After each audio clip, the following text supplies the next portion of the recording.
వ్యవసాయ సహకార పరిమితి సంఘం షాద్ నగర్ లిమిటెడ్ వాడందరికీ నా యొక్క ధన్యవాదాలు.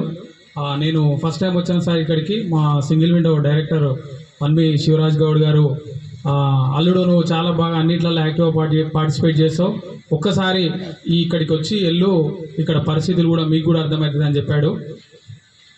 అందుకోసమని నేను రావడం జరిగింది. నా పేరు తుప్పరి కుమారు. నేను బహుజన్ సమాజ్ పార్టీ షాద్ నగర్ జనరల్ సెక్రటరీగా పనిచేస్తున్నా. నాది పోస్ట్ గ్రాడ్యుయేషన్ అయిపోయింది, అంటే ఎంఫార్మసీ కంప్లీట్ అయింది. నేను కూడా 2006, 2005 నుంచి 2010 వరకు మా నాన్న అంతకుముందు చనిపోవడం వల్ల నేను కూడా వ్యవసాయం చేసిన. బర్లకు పాలు విండడం కానీ అట్లాంటి వ్యవసాయం నేను కూడా చేసిన. అన్నీ నాకు కూడా వచ్చు. రైతుల కష్టాలు ఏందో ముఖ్యంగా నాకు కూడా తెలుసు కాబట్టి ఈ అవకాశాన్ని సద్వినియోగం చేసుకోవాలని చెప్పి అనుకున్నా. ముఖ్యంగా మనకు బయట చెప్తుంటారు రైతే రాజు అంటారు, కానీ నిజంగా వాస్తవాన్ని చెప్పండి, రైతు ఎవరైనా రాజు అయిన వాళ్ళు ఇక్కడ ఉన్నారా? అసలు రాజు అయితే ఇక్కడ ఎందుకు వస్తాడు? ఆయన దగ్గర కూడా కోట్ల రూపాయలు ఉంటాయి, అన్నీ ఉంటాయి కాబట్టి అక్కనే ఉంటాడు.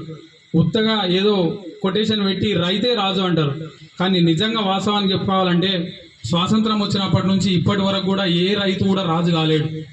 ఎందుకంటే ఇప్పుడు ఎగ్జాంపుల్ మన సార్ వాళ్ళు ఇక్కడ ఉండి, ఇప్పుడు సార్ ఏమన్నాడు, గతంలో 3 కోట్లు ఉన్నది ఇప్పుడు 14 కోట్లు అయింది అన్నాడు. వాస్తవానికి 14 కోట్లు ఒక బ్యాంకు నుంచి నిజంగానే రైతులకు ఇస్తున్నారు, కానీ ఏ రైతు కూడా ఆ 14 కోట్లు అందరు కలిసి వినియోగించుకొని ఏ రైతు కూడా రాజు కాలేకపోతుండు.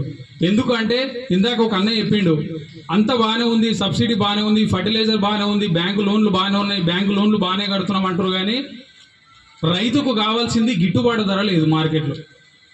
రైతు ఎప్పుడు రాజు అవుతాడంటే తన పంట కష్టపడి పంట చేతికి వచ్చినప్పటి నుంచి మార్కెట్కు వెళ్ళేంత వరకు ఒక రాజుగానే భావించుకుంటాడు ఆయన మనసులో.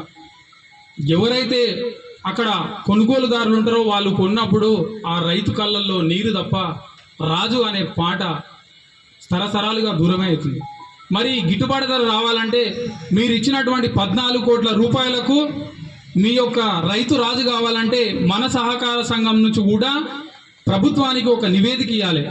ఏమి ఇవ్వాలంటే, మేము ప్రతి సంవత్సరం మా సంవత్సర కాల బడ్జెట్లో ఇంత బడ్జెట్ రైతులకు కేటాయిస్తున్నాము, మరి రైతులకు మీ ప్రభుత్వం తరపున గిట్టుబాటు ధర ఎందుకు రావడం లేదని చెప్పి అడగవలసిన బాధ్యత కూడా మన ఇక్కడ ఉన్నటువంటి డైరెక్టర్లకే ఉంటుంది. కాబట్టి ఈ విషయాన్ని మీరు అంతా దృష్టిలో పెట్టుకోవాలి. రైతు రాజు రాజు రాజు అంటే ఆయన అప్పులు తెస్తాడు, లోన్లు తీసుకుంటాడు, ఆ లోన్ కూడా కట్టాలి. ఎందుకంటే నెక్స్ట్ టైం ఇయర్గా మళ్ళీ అప్పు చేయాలి. ఆ లోన్ కట్టాలంటే కూడా ఏదో ఒక రకంగా ఆ లోన్ తీరుస్తుడు, కానీ ఆ రైతు రాజు ఎందుకు కాలేకపోతున్నా అనేది కూడా మనం ఆలోచన చేసుకోవాలి. ప్రభుత్వాల మీద కూడా ప్రత్యేకమైనటువంటి శ్రద్ధ ఉంటుంది. ఈ రైతును రాజు చేయాలంటే వాళ్ళకి గిట్టుబాటు ధర ఇవ్వాలి.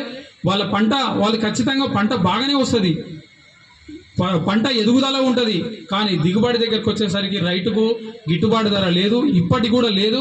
రైతు అనేక రకాలైనటువంటి కష్టాలు పడుతుండు. ఇక్కడ ఉన్నటువంటి లోన్లు తీసుకొని కట్టలేక కొంతమంది ఆత్మహత్యలు చేసుకుంటారు.